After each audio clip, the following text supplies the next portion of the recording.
Hello everyone, and welcome to the showdown between the Skaven led by Filthy Rat and the Lizard People, who are going to be led by Cousin Krokgar. So let's jump right into this match, guys, and have some fun. So now for the tale of the tape. So in this match, I wanted to try a more aggressive Skaven strategy. So rather than sitting back and using Warp Lightning cannons to take out the big dinos, I'm going to be using a very aggressive forward line with two groups of Stormvermin with shields, in conjunction with a couple groups of Plague Monks. On top of that, to take down the big dinosaurs, I am going to be using the Poison Wind Globadiers. So they can definitely do a pretty good job. Often they do run into obstruction problems. Obviously, a very short-ranged unit, only 85 range. They are susceptible to, skinks kind of swarming them and things like that. Whereas a Warp Lightning Cannon is a little bit more safe. Excuse me.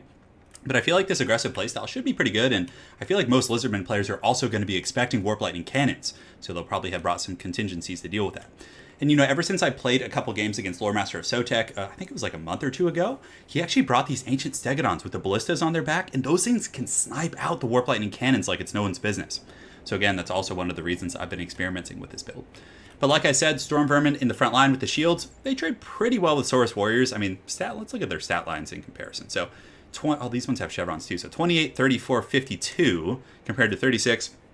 I think 44 and 34, so it's not that big of a difference, I suppose. Much lower weapon strength, but they do compensate with that by having much higher armor. So it's 7,400 HP compared to I guess they have a higher model count too, but less HP per capita. So we have the Stormvermin in the front line. In the secondary line, we have a couple of groups of Plague Monks. And these guys are just going to be the heavy hitters, although their weapon strength is relatively similar. They do have that bonus versus infantry, which is going to be quite helpful, and a little bit of physical resist. You don't want them in the front line, though. They tend to get smashed pretty hard by Saurus if they're taking the brunt of the damage. And on top of that, skink skirmishers and skink cohorts with javelins can really do a ton of damage to those guys. On top of that, we have the Dirty Rat Skrulk, so he has Wither, I think? Yeah, so in case we do want to get like a big Alpha Strike on a dinosaur with a bunch of our low-tier troops, you can Wither them, lower their armor, which is always pretty useful. We have the Bless with Filth, which is just an amazing ability. And last but not least, we do have the Vermintide here to summon rats to chase down skinks. Like I said, 3 Poison Wind Globadiers with their anti-large armor piercing in the back line. 2 groups of Stormvermin to protect those guys. And we also have some Skaven Slaves, I think, on the flanks. And they're definitely... Skaven Slaves are just such a good unit. If your opponents are using Chameleons, or if they're using Skink Skirmishers, or any other like low-tier harass unit, you can just chase them with Skaven Slaves all day, and it nets you so much time. So that's pretty much it from our army. Just a very aggressive Skaven army. As you can see, we have no Rat Ogres. We're just going deep in it with these Poison Wind Globadiers, hoping that the Stormvermin can really protect them. For my opponent, a very wide Lizardman army. So first, a front line of skink cohorts with javelins, which can definitely do a ton of damage against, Plague Monks, Clan Rats, things like that. So I'm very happy I brought these Stormvermin in the front. A secondary line of Saurus Warriors. In total, I think he has 4 groups of those. 2 groups of skink skirmishers on the outside here. He also has a big old Cousin Krokgar with Hand of the Gods. A skink priest with the Comet of Cassandora, as well as a Uranus Thunderbolt, I think is what he has. So he's going to be bombing pretty deep here. And the Comet can do a ton of damage against Stormvermin, so that'll definitely be pretty scary here. In the back, he does have Cold One Spear Riders, probably to take out Rat Ogres, to pin down Doom Wheels, Hell Pit Abominations. I'm not a huge fan, but if they do get on the appropriate target and they're not swarmed by like filthy rats on the ground, they can do some good work. He also has 2 Rev Crystals, Gary and George, as we like to call them. That's pretty much it. So without further ado, guys, let's get this Rat Fest on the road. So we're going to be advancing. I also forgot to mention I do have 2 Assassins. Trophy Heads is just such a good ability, and if there's skink on the ground or you need them to kind of prison shank Krokgar's ankles, they can definitely do a pretty good job of doing that. So I'm coming in here, and you can see the shielded Skaven are going to be taking these javelins. They don't lose any models in the initial approach, which is pretty great. Half the ammunition of those guys is gone. My opponent is going to be doing a retreat with them. Definitely a good idea, and the Saurus will be pushing forward to deal with the boys. So this Assassin gets a little bit ahead of himself. He's going to be doing some rat... Oh, I think I had him pathing here. Look at it. Oh, this guy is just full on ninja. He's running through that entire flank right there, which is pretty cool, that formation. Excuse me. But aside from that, the Plague Monks do collide in the front line. You can see... Oh, look at... I've never seen Skrulk when he's charging. He, like, swings it above his head. Oh, man, that's so cool. So he's going to be using Vermintide in the back line. So I summoned some rats back there just to pressure these skink skirmishers and keep my opponent busy.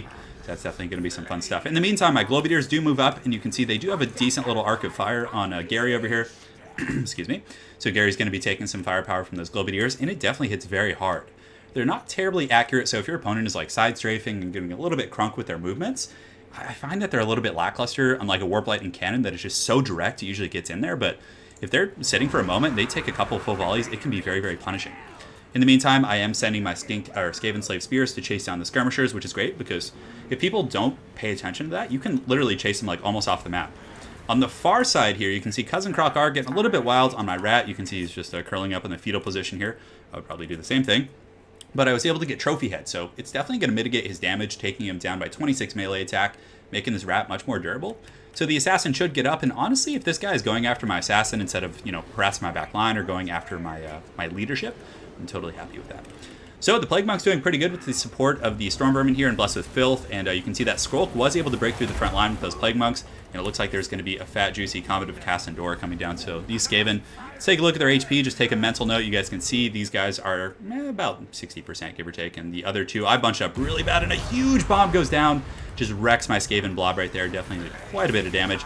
But in the back, things are going pretty well. Skrulk's able to get through with his Sensor Bearer, and is just chasing off all these skinks, and I summoned some Clan Rats, which are very good for, you definitely want to bring Vermintide, I think, as opposed to Pestilential Rebirth, just because the frequency at which you can, chase down the skinks and just, pressure them, and, and you can see the summon group is doing pretty good at tearing through these low-tier troops here. So in the meantime, on the far side, we were able to shatter that Bastillodon here with the Globadier, so at this point, just being very conservative, just reforming my ranks with these guys. I'm going to be lining them up right here, and from there, just trying to push forward. I don't want to overextend with them and, march this direction where they don't have as much protection. You always want to be protecting these guys against the forces of the terrifying Krok-Gar. So the Storm Vermin in the pits are putting up a pretty good fight against the Saurus. Let's go ahead and take a look. So Plague Monks have 20 kills, Storm Vermin have about 17, I think, which is good. And these Saurus Warriors are getting very worn down. I have been using Blessed with Filth and a multitude of other combat, effects there to buff up my troops, which is definitely nice. And you can see the Skrulk Man is able to clear up the back line. So right now we're going to be collapsing on these skink cohorts. We're actually fighting my Storm Vermin with halberds. Originally I had sent these guys after Krok-Gar, but he is obviously very fast. So we collapse there, and those guys are just going to waver and buckle, especially with Skrulk. And Hand of the Gods coming in and tearing a pretty healthy line, well, not healthy, a pretty good line right there into my Storm Vermin. I definitely probably would have used that on Skrulk, but I think he was just trying to take out the halberds, which are one of the few answers left for Krok-Gar here.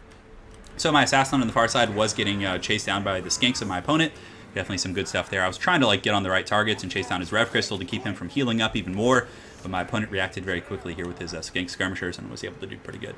In the meantime, his little skink priest with Heavens is going to be just spamming these bombardment spells, and he actually, how does he only have 0 kills? Maybe the spells don't count towards his kills, because you can see the Thunderbolt going down right there, doing some pretty good damage on my my Storm Vermin. I think it actually took out a couple models there. But Storm Vermin are very good against Saurus Warriors. Considering they have 90 armor and very good defensive stats, they can usually trade well.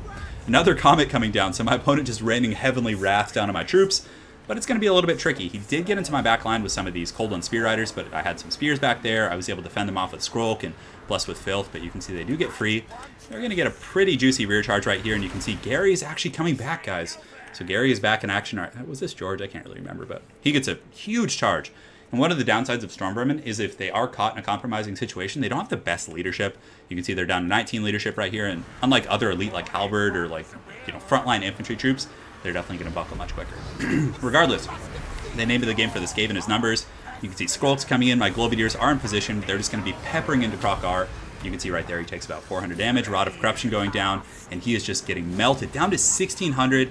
We also get him with the Libra Bonicus. Really wanted to finish him off because obviously you guys saw just a couple seconds ago the bounce power was pretty even, but as soon as we got rid of Krok-Gar and just did almost 2,000 damage to him, that was enough to really put the bounce power in our favor.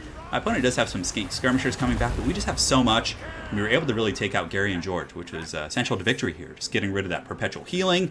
And, it ultimately allowed us to take out the old Krok-Gar. So he's going to be marching away, negative 14 leadership, and from there it looks like my opponent is indeed going to bow out as, his last desperation attempt here to get his skink into my boys. So well played to my opponent. Let's go ahead and take a look at the breakdown and the post-game report. So I like the front line. The Storm Vermin did really well. The Plague Monks are a nice kind of secondary line for coming in once the initial shock has been done. Anti-infantry, if the Lizards want to go wide and bring skinks, these guys will monster mash skinks. Just cut them to pieces, slice and dice them. And I think it's a pretty good idea rather than just going straight Storm Vermin. Gives you more numbers too. Halberds were a pretty good choice in the back line. But yeah, the Globadiers, I was pretty impressed with their performance. But I think, maybe my opponent wasn't expecting them to be that effective. But I think he should have just kept his Rev Crystals back, because had the Rev Crystals just sat off in the distance, or were used in a more defensive manner, just running back and forth across the flanks, forcing my Globadiers to reposition, it would have been tough, because my Globadiers would have just been such a waste of money had they just been shooting at infantry and stuff. And those Bastillodons could have then got more heals off instead of just getting burned out and shattered very early in the game. But it's kind of an easy thing to miss. A lot of the Skaven troops look very similar, so it's some Skaven funny business going on. But aside from that, I like the army composition. I definitely think it would be better with at least 1 or 2 Rat Ogres. I did have a bit of an issue with mass and shutting down the Bastillodons when they were running through initially in Krok-Gar. So had he really aggressively pathed into my back line, Could have been dicey. Granted, I did have 2 Stormvermin waiting for them. So, and for his army, I like it. He was obviously experimenting, I think, with the Thunderbolt and the bombing and things like that. But it did some pretty good damage to Stormvermin. But I think just the biggest thing was letting the Bastillodons go down so early, because that was a huge investment for his army. That healing, over the course of a long game, even on the Saurus in the front line, would have made a huge difference. So I think that was pretty much just the main variable there. So very well played to my opponent, RBH. Look forward to running into you again on ladder, and hopefully you guys enjoyed seeing the Skrulkman in action. Have an excellent night, guys, and take care.